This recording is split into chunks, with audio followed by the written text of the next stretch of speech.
So over the course of the past 2 months, I was able to double, like literally exactly double my revenue as well as my income as a business owner living here in China. And today I'm going to be running you through exactly how I did that and basically explain you also the journey of my personal entrepreneurial journey, so that if you watching this are also another aspiring entrepreneur or someone who is also just trying to get out there and trying to make it happen for yourself, then you are going to be getting value out of this. And so in today's talk, basically I'm going to run you through my story. Okay, like what do I do, who the hell am I, why should you listen to me, and let you know all of the tips and the hacks that you can implement inside your journey if you also would like to improve 2x, 3x, or 5x your current revenue, as well as pretty much the level of impact that you have around you. Okay, and so with that said, I mentioned the word impact, and just a quick introduction about myself. I'm Christian.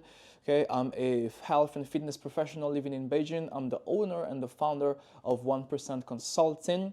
It is a company that I founded a couple of months ago. I think it was February, and my mission is pretty much to provide educational services as well as product and pretty much one-on-one coaching to people looking to improve their health and pretty much become badasses and become the CEO of their freaking fitness journeys. And so the company was born in February, like my personal company. It became legal, it became established, the papers were signed, all the stamps and all of that blah blah.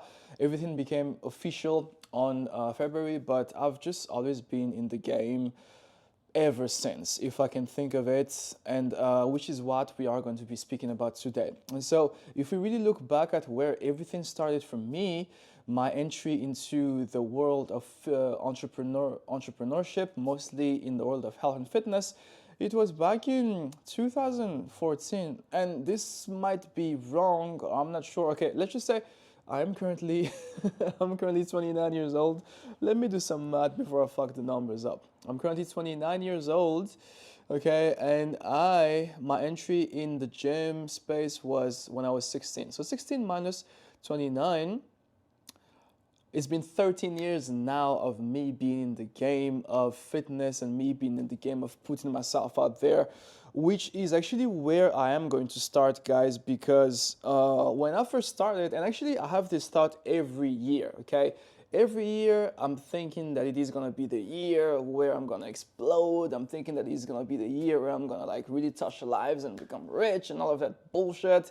But I've been having those thoughts for now 13 years from what you could have noticed, but I still kind of like stayed at a very stagnant level, at a very consistently neutral level with just a little bit of growth each year, okay? Which is what I'm gonna start with. I think after 13 years of being in the exact same space and trying to do, trying to earn my stripes and trying to pretty much actively build my brand, my first lesson is that this shit just takes time, okay? I'm not sure what you see on the internet, like what you learn or what you believe in, but as for me personally, it took me about 13 years of doing this thing to finally get to a point where here, right now in 2022, 2024, I feel like I got a lot of systems in places. I feel like there's a very solid and satisfying source of revenue coming, and which is what actually gets me confident enough to speak to you about what I've been doing. And with that said, I'm not a business expert, okay? I'm just another guy who's trying to figure it out, okay? And so with before starting anything, I think that's gonna be the first lesson. The way that I've been able to double my revenue in my business for over the past 2 months was to just trying to figure it the fuck out for over a decade, like literally. I've started to look for ways to help people, and I've started to look for ways to pretty much change lives since now 13 years. And so the fact that I'm currently at this point where I've kind of like found some growth is the culmination of all those years. Okay, that's the first lesson. But again, going back to the story. So my entry in the fitness world was as a result of a heartbreak. I was pretty much in a relationship in which I for the first time in my life, I started to take someone seriously. And long story short, it ended. It threw me into a quick depressive phase from which I thought that I had to do something, that I just had to get the hell out of there. And then that's pretty much how I got into fitness, because I believed that working out and pretty much taking care of myself would improve my confidence and would make my ex miss me. That's pretty much how I started fitness. But obviously, as I started to grow, as I started to see some more progress, I just became obsessed with that sole idea of improving myself, and also became obsessed with learning about it and with sharing what I know. And so that's what makes me say that everything started ever since I started to lift some weights, because as soon as I started to see some progress, I just started to just share my stuff on social media, just trying to write workout program for people, which when I look back at it today were pure bullshit, like pure loads of bullshit. But again, like that just marks the day where I actually started my craft. Okay, and so initially I was doing back in the days I was doing a bachelor in hotel management and hotel and restaurant management, hospitality, something like that. But on the side of that, I was actively doing internship. I was actually putting myself out there. I was sending messages on Facebook to any sort of gyms that I knew were around me, and I was usually offering to work with them and to become an intern in their space for free.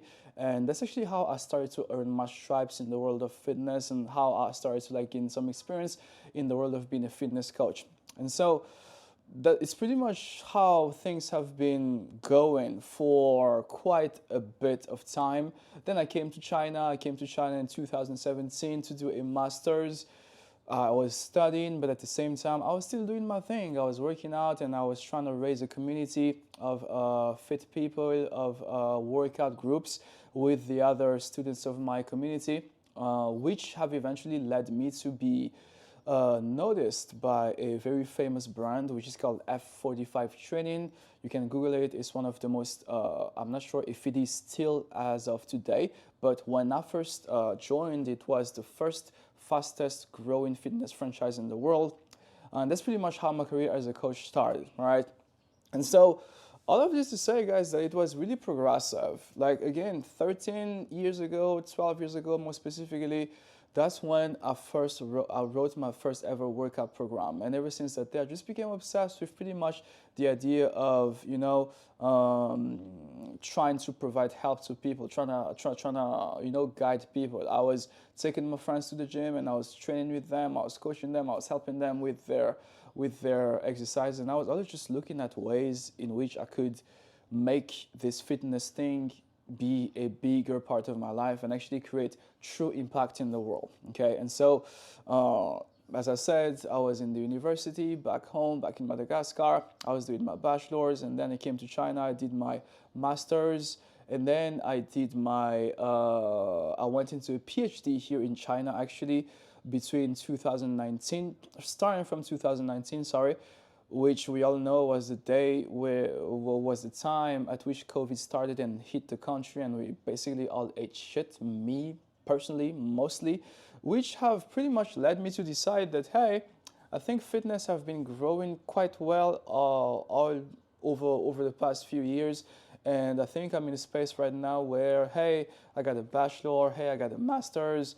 If everything really goes to shit, then I can pretty much always count on my degrees to go apply to some random corporate job that I might hate. So let me just give it a try to this whole fitness thing, okay? And so I dropped out, right? And I went to work full-time with a gym located downtown here in Beijing, China, which is called JPEG Boxing. And again, on the side of that, I was still doing my own thing personally. And so if we really want to get specific and get official on when I really started to become very business oriented and we're really trying to grow my thing and trying to really make it an official brand, then let's say that it started in 2019 around COVID. That's when I had that shift, because COVID basically kicked my ass.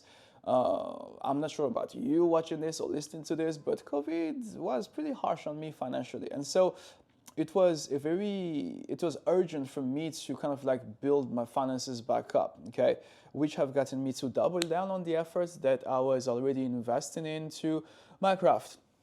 And so again, that's when I really started to like double down and became like really more specific and really driven by the idea of growing an actual brand. But if, again, as I said, if we look at the entire curriculum, if I can use that word, then I've already been in the fitness world and in the space of serving people for now a total of 13 years, which is crazy when I think of it, because I actually didn't believe it's already been 13 years. Fuck, I'm old. Anyway, so what I was doing was I would work full time with the gym, and on the side I was building up my thing. And 2 years after that, I thought that I'd reached a point where, I'm like, hey, I kind of feel really independent enough, because again, as I said earlier, I started to like really push harder, work harder. I started to like have a network. I started to like have a reputation. Everybody was starting to know me. So like I started to like really have a backbone for myself. So I was like, you know what? I'm really grateful for this gym, but I think it's time for me to leave them and to just build my company.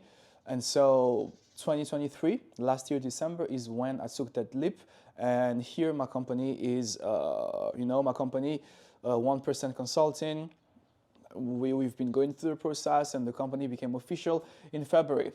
And again, that's another moment where I realized that, hey, now this is purely what I do. Now I need to pay taxes. Now I need to like really prove to the government that I got things going on in my company. And also there's a certain root of capital that you need your company to imperatively have after a period of 5 years. And so now I actually got real reasons to actually create income inside my company, as well as also the simple fact of having an actual company, okay? Like it's an actual company.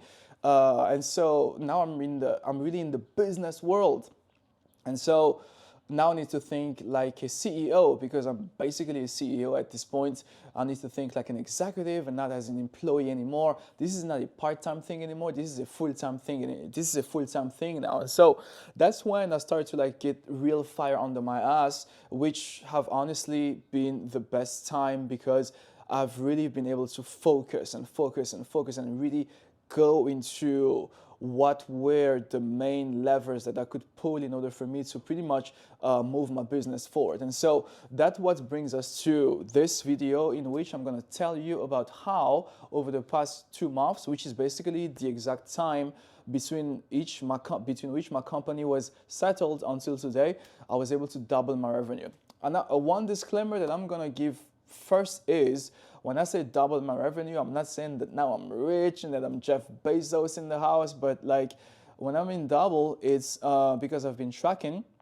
I would, on a monthly basis, normally, because what I do is coaching, okay? And so on a monthly basis, I would usually, sign up around 4 to 5 clients. But what have happened since the past 2 months was I've been signing up like a total of 10, 20 clients. So basically, literally double, okay?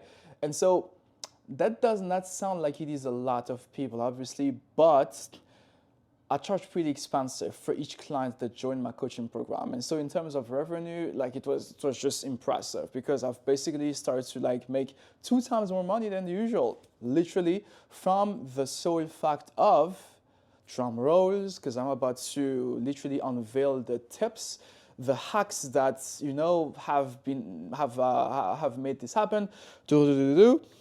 It is to simply not be an asshole. And this is something that I did not realize. This is something that I actually already knew, because I've been in the space of coaching for now, at this point, like officially coaching as a professional here in China for around 6 years. And so I've always known that it is important to like be nice with people. But something that I've really worked on over the past 2 months leading up to my huge growth is the fact of actually walking the extra step. And so many people are nice. Everybody can be nice in this world, but I think it's mostly nice, polite. But what I did and what I doubled down on was to be nice and to like really show that you want to genuinely help people without waiting for anything in return. Okay, and so here are the things that I did over the past couple of months. and that I believe I'll keep doing them because I feel like there's a tremendous return in terms of the business, as well as also tremendous return in terms of how I feel, because I'm literally able to improve my quality of life, improve my incomes, improve my, get more fulfilled, and by fulfilling other people, which I think is a very healthy way of making more money. Okay, and so the first thing really is to simply start having result driven conversation. Okay, and so I'm speaking about result driven because what happens in the space nowadays is, whenever a coach or whenever an entrepreneur wants to sell something or wants to provide a service, it's like the conversation usually goes like this. Somebody would add them and like, hey, I'd like to get to know the prices of your product. And then the person will reply, hey, this is the price, etc., etc. And then that's it, nothing. And so from my experience, two things are the reasons for that, for the conversation to not move forward. The first thing is that maybe the price was just not exactly a good reflection of who the seller was. Okay, like the person did not exactly know who the hell this person is for asking all of this money. And the second reason is simply because the person did not even try to actually genuinely engage. Like the entrepreneur, the service provider, the product provider did not necessarily try to actively engage with the person. Because if we really reverse engineer the process that a customer goes through in order to buy something, like as for me personally, okay, the reason why I buy Apple all the time is, and also the reason why if there's another iPhone and that I feel the need to get a new phone, I'll directly buy it, is because I trust the brand. It's because I trust the product. It's because I trust the purpose. It's because I trust the movement. It is not necessarily because of the price, because these phones are fucking expensive. Can you imagine even, like, let's just speak about this real quick. Can you imagine spending 10,000, more than 10,000 on this device right here? Can you imagine that? What in the world could be the reason why you would pay that much on a product? It is simply because the product is worth it. That's the thing. And so as a customer, buying things from others, we understand that the reason why we usually go and buy something and keep purchasing the same thing is trust. It's because we know that there's going to be added value, immediate added value from us investing into this thing. And so as an entrepreneur and as a service provider myself, I started to just reverse engineer that, and I started to ask myself, hey, how do I make someone trust me better so that they would be willing to work with me and not go work with all these other bigger voices and bigger companies who create products that are 10 times than mine? Because that's actually what's happening, and that's something that many entrepreneurs don't realize. The thing that you're offering and the thing that you're selling, there are at least 100 in the same city as you who might be offering the same thing with a better delivery, with a better service, with a better quality, and even with a better price. And so you need to find a way for you to pull the attention towards you. And I really believe, as for me personally, again, the fact of simply not being an asshole whenever someone reaches out to me has been amazingly game changing. Okay, and what I speak about here is just engage, have simple conversations in which you don't even think of selling your product up front. And that's why we are going back to the whole thing of result-driven conversation. Whenever someone sends me a text, it might be because of a social media post, it might be because of the giveaways or the stuff that I give away for free, which we'll discuss very soon. But what I usually do whenever someone reaches out to me is, so this is how my conversations usually look like. Hey, I would like to know more about your coaching program, the prices, the rates, etc. People usually always ask that. And so I don't like whenever a conversation starts that way, because now it's all about money. Now it's not even about the process of getting better. Now it's not even about the value of having a coach helping you. Now it's not even about the actual delivery, but it's already about the price. Like, hey, how much will it cost for me to, get my health back to an optimal point. I don't like making things about price right away. Mostly, if I work in this in the industry, in an industry in which is kind of interpersonal, where I have like interpersonal connections as well as communication and interaction with the people, I feel like it should never be about the price, but it should be about the person first. And so whenever someone asks me that question, I just tell them, hey, thank you for asking. I really appreciate your interest. Firstly, before telling you any price, I need to make sure that I can actually help you. I literally tell them that. Because common sense, why would I take someone's money and why would I already try to sell them on my service, on my coaching program, if I'm not even sure that they are going to like it or they are going to find anything valuable in the program? It doesn't make any sense. And so I'm really just being genuine with them by saying, hey, I'm not exactly sure if I can help you. Could you maybe just tell me more about your goals of the moment? And then I'll see if any of my coaching packages work for you.